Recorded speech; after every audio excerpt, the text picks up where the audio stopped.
let's take a look at some Week 3 games that I think are particularly fascinating. Certainly with the ability for a team to change a narrative. Here's one under the radar.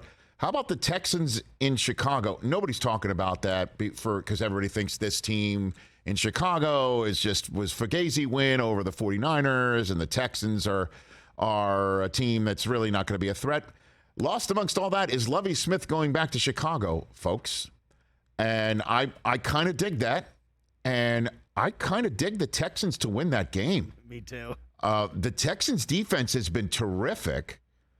And all they had to do was just get a little bit more aggressive with Lovie Smith's play calling or decisions to punt or not in Week 1. And they would be 1-1 in their division as well, just like Jacksonville. And if the Bears can win that, and Eberflus goes to 2-1. Justin Fields is getting a lot of grief this week saying that, fans don't put in the work like they do. And so it means more to the Bears when they lose than some of the fans. And I know he kind of got a lot of grief for that. I think I'm paraphrasing his comment right. He's just basically saying, hey, it means a lot to their team when they lose. And so everybody should kind of back off. So that's a pretty big one. Another huge Week 3 game is Carolina hosting New Orleans. So, New Orleans can show up, and if Green Bay wins in Tampa Bay, New Orleans can go to 2-1. Obviously, they would be the same record as the Bucs, who have that tiebreak on them in the back pocket with that win from last week. But to bounce back and win and send Carolina to 0-3, Carolina needs to. I mean, you want to talk about Week 3 games that you have to win. Obviously, if you're 0-2, you've got to win them. And then there's that battle of 0-2 teams in Tennessee. 2 teams that made the playoffs last year. Somebody's going to walk out, most likely, 0-3. And is it the Raiders or is it Tennessee? Can you put that schedule up one more time, please? Because I do believe, and it is, in fact, a 1 Eastern. Ooh. I mean, that's when you come from the West Coast and you play 1 Eastern, that is no bueno. That's exactly what a coach that plays on Pacific time zone or even Mountain time zone looks for when they get a schedule. They look for those 1 o'clock Eastern Sunday games. West Coast teams do not like it. And it is not, that is a tough one for the Raiders to go in. And if I'm the Titans, I just give the ball to Derrick Henry 30 freaking times and do not pitch it. Do not allow Max Crosby to get off.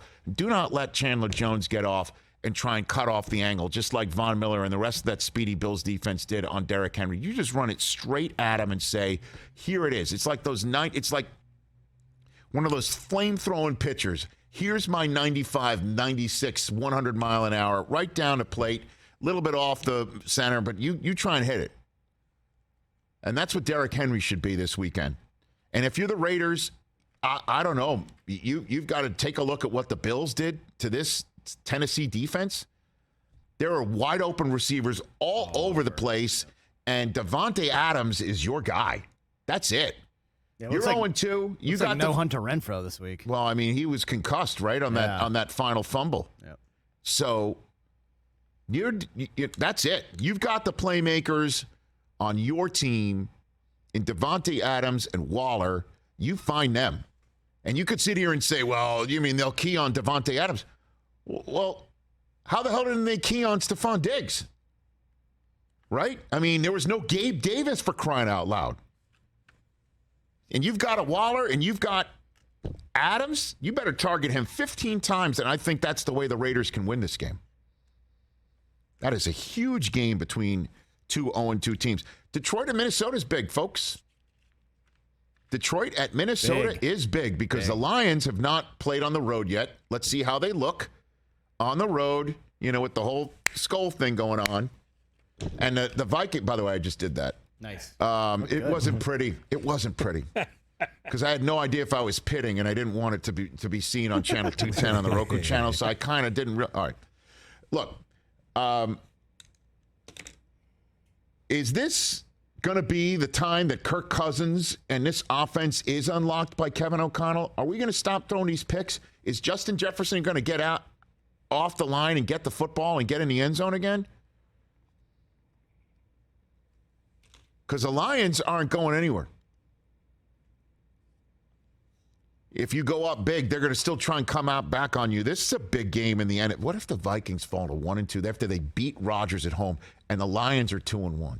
And the Bucs go ahead and win a game, and Lovie Smith goes ahead and figures out how to get his first win in Chicago for the Texans. Guess who's in first place in that division? Yep, Lions. I just gave you a roadmap on how that works.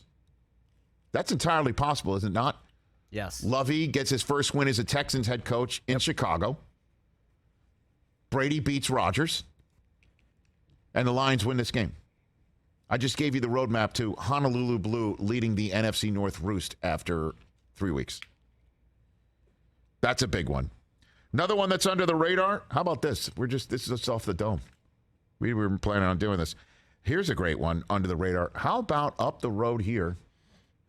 Your Jacksonville Jaguars at the Los Angeles Chargers. What the hell is Justin Herbert going to look like in this one? Yeah, I'm really curious about that. Because do you know who's got a pass rush? The Jaguars. Yeah. Trayvon Walker was the right pick. That dude's a beast. Yeah, I look, you know I'm biased, and it's tough for you to say that in a week after Aiden Hutchinson had 3.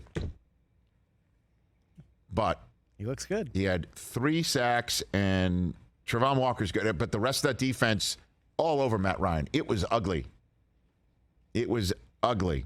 And if Justin Herbert, you don't want him touched, this is not a team you want coming in.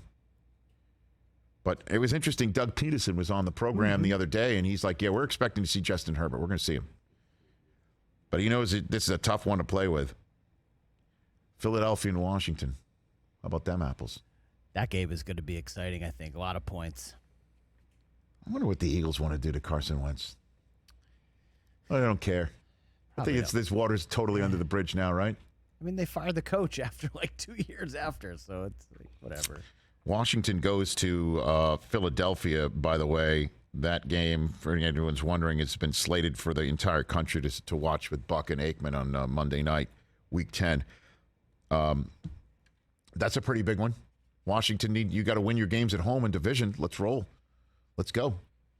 You want to go point for point, Philadelphia? We can do that. That's the way that Washington's got to come into that game. And then just, I don't know, that Philly pass rush, I think, is going to make things tough for Wentz. That's just my 2 cents. New England and Baltimore is a huge one. I gave you my 2 cents. I think Baltimore's going to bounce back. I'd be concerned if I were you. Yeah, definitely concerned. And you know Harbaugh's going to, this is the battle of coaches looking for loopholes in the in the rule book that nobody's found yet, right? The 2 best at that, Cincinnati and the Jets. What if the Jets do it? Come on now. What if the Jets do it? They're home. To quote Kevin Garnett.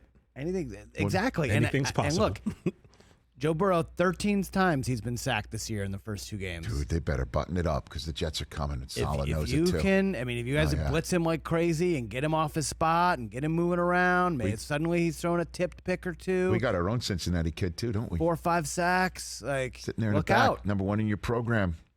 Your shutdown corner. Weird stuff. Is it going to be Sauce on Chase? Is what we got? Jamar and Sauce? Why wouldn't it be? Oh, baby. Richard, you might not have known. Sauce tagged us in a post where he posted Buffalo Wild Wings card, right? So I don't know if you saw that. I did. Yeah, I did. Sauce. I got sauce. How about this one? How about Atlanta at Seattle? Sneaky. Did you see Pete Carroll, 71 years old, one-handing balls in practice? He said George Pickens ain't got nothing on me. Yes, he did say that. I could read lips. Okay. And then Arizona against the Rams. Hey now. Boy, the Rams left Arizona for dead, did they not? They crushed Arizona in the playoffs so badly that the biggest fight I saw on the field that day was in the stands. Remember that? I told you Cooper went to the game and he was just watching the fight. He was watching the fight down. He's still talking about it? Oh, yeah, he was. He sure was.